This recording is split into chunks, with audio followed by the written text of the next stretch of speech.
Hey, what's up guys? Welcome back to another Mattel Lightyear 5-inch scale figure review. Dan Taylor here from danthepixarfan.com, and today I'm taking a detailed look at the newly released XL-14 Buzz Lightyear figure, which just hit Amazon early last week. And like I talked about in my last video, I'm considering this part of Wave 3 of Mattel's single-pack 5-inch figures. Now, I know what you might be thinking, didn't Mattel already release a blue suit Buzz in this collection that looks just like this?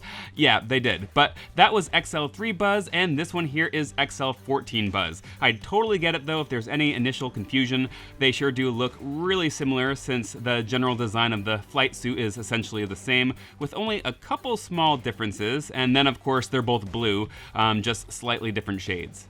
So yeah, I also understand this maybe isn't the most exciting release in this line, since I do feel like I just reviewed this same figure, but hey, that's not gonna stop me from getting it since I need all the Buzzes, and then of course I had to share it here with you all, as well as compare it to the other 5-inch Buzzes released thus far, so hopefully you do find some value here. Now, the packaging is the same as always, so nothing new to touch on with that. It is really cool though that this figure does come with a new version of the Ivan Navigator tool, the third in this line so far, so I'm really happy with that. I'll go ahead and compare this one to the others shortly. And then the helmet in this pack is also brand new as well, so don't worry, there is still plenty of newness here that makes this figure totally worth picking up. On the back here, there's a nice shot of the figure as always, and a look at some of the other newest figures in this line, like the others from Wave 3, Space Ranger Mo Morrison, who I just reviewed, Space Ranger Darby Steele, who's gonna be out soon, and then some Wave 2 releases like XL-15 Buzz, XL-3 Buzz, and Space Ranger Alicia Hawthorne. Again, all of which I reviewed previously, so be sure to check out my Lightyear 5-inch scale figure reviews playlist if you missed any of them. Okay, well that is it for the packaging, so with that said, let's get right to the unboxing. And here he is, XL-14 Buzz, and things do look good here despite the fact that this is almost just a re-release of XL3 Buzz with some minor tweaks. And it's no fault on Mattel's part, they made the right call here. Buzz's XL-14 suit in the film is just a tweaked version of his other blue suit, which in the film it's the XL2 suit, but the figure calls it XL3. But that's a different story though that I talked about already in that review. Anyway, from the couple brief seconds that we get of this suit from the shoulders up in the movie, this appears to be pretty accurate, at least as accurate as we get in this line, right? The blue color here does look good and accurate. It's just a slightly darker, perhaps a little more muted blue compared to the other one. They're very similar though.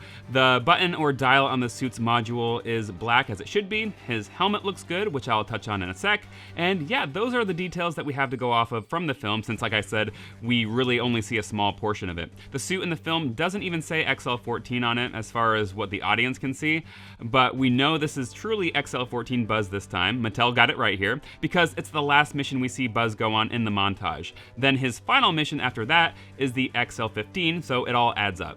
The back here, as always, has the little port that's compatible with the jetpack that comes with the XL-15 ship. He's got the hole on his side that you can plug the included Ivan Navigator into, or any of the other Ivans or weapons from the other figures in this line. Speaking of the Ivan accessory, here's a closer look at the one included here with XL-14 Buzz, and as I mentioned, this is a brand new version of the Navigator that you can only get here with this figure. And here it is with the other two released so far. There's the Ivan from the XL9 Buzz on the left, the XL12 Ivan in the middle, and then this XL14 Ivan on the right. Now back to Buzz, just to wrap things up with the figure itself. I really like this printed detail on his arm here, which is unique to this figure. It's really tiny and hard to see. I don't think the camera is picking it up, but it does say XL14, which is cool. And I think that is it for this one, guys. Oh, actually, by the way, I did want to mention, just in case it wasn't obvious, the head sculpt slash facial expression with this one is the same as the XL1, 3, 9, and Alpha Buzz, so sadly, nothing new there. I would have loved if we got a new expression here with this one, maybe one looking a bit more aggressive or determined, since this figure is from an intense moment in the film, but oh well. Now, as far as articulation, his head can move from side to side just slightly. It seems you could rotate it 360 if you really wanted to force it, but I'm gonna leave it be. And then, since I already covered the articulation of the same basic sculpt used here for this figure many times, I'm not gonna demonstrate it here just for the sake of time, but if you're interested, you can check out my XL3 Buzz review for more on that. Anyway, yeah, it's got 14 points again: head, arms at the shoulders, elbows, wrists, waist, legs, knees, and rotating boots. Next up, here's just a quick all-around look at the helmet, which is accurate to its look in the film, more or less, at least as far as its shape and colors. I do like this one a lot, and though, again, it is similar to the XL3 Buzz helmet, you might even think that it's the same mold at first, it is actually pretty different, as you can see here. One thing I will say, and unfortunately we're getting into really the only negative thing here, is the helmet is super annoying to get on, at least with mine. I don't know if it's just a little defect with mine, you'll have to let me know if it's like this for you too, but every time I try to put this thing on, it keeps popping off right away or after a few moments. Eventually, after some finagling, I can get it to stay on, but man, it's a pain. It's weird how some of the helmets in this line secure on without a hitch, while others like this one and the XL-1 Buzz helmet are a bit more of a process. Definitely curious what you guys have to say though, so be sure to let me know.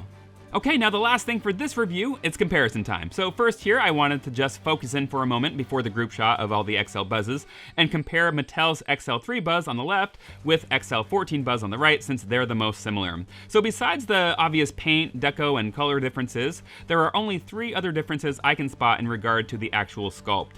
First, XL3 Buzz has a tube going up his shoulder, while the XL-14 Buzz has a strap. Second, the collar is different, it's a lot shorter and less bulky on the XL3 Buzz. And then third, the suit module there on the chest of the XL3 Buzz has a little indent where it says Lightyear, while the XL-14 Buzz does not. I'm also noticing XL-14 Buzz's torso looks a little longer as well, so it's most likely an all-new or modified chest/torso piece here. And here we have all the current XL Buzzes together, plus his Space Ranger Alpha suit, of course, thrown in for good measure.